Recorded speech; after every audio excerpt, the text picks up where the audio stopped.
જૂનાગઢ શહેરમાં સતત 3 દિવસથી અગાઉ વર્ષા થઈ રહી છે। વધુ એક સમાચાર જૂનાગઢથી સામે આવી રહ્યા છે, જ્યાં શહેરમાં સતત 3 દિવસથી ભારે ગરમી પડી રહી છે। બપોરે 12 થી 5 વાગ્યા સુધી કર્ફ્યુ જેવો માહોલ સર્જાયો। તહેવાર છતાં પ્રવાસન સ્થળ ખાલી જોવા મળી રહ્યા છે। જૂનાગઢ શહેરમાં 39 ડિગ્રી તાપમાન નોંધાયું। જૂનાગઢમાં છેલ્લા 3 દિવસથી તાપમાનમાં વધારો જોવા મળ્યો છે। હજુ પણ તાપમાનમાં પારો વધવાની શક્યતા છે। સતત 3 દિવસથી જૂનાગઢમાં અગન વર્ષા વરસી રહી છે અને જેના કારણે લોકોએ ઘરમાંથી બહાર નીકળવાનું બપોરના સમયે ટાળ્યું છે।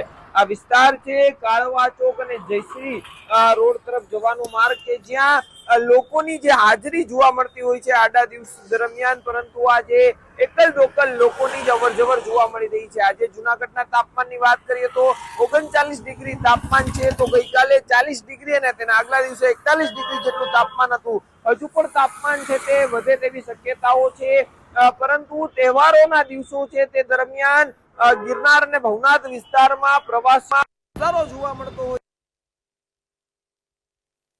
આ ગરમીના લીધે ઘટ્યો છે અને હાલ દિવસે ને દિવસે ગરમીનો જે તાપમાનનો પારો છે તે વધી રહ્યો છે અને લોકો બપોરના 12 વાગ્યાથી સાંજના 5 વાગ્યા સુધી ઘરની અંદર જ રહેવાનું પસંદ કરે છે, તો બીજી તરફ ઠંડા પીણાનું ચલણ પણ વધ્યું છે। અમાર બખાઈ મંતવ્ય ન્યૂઝ જૂનાગઢ।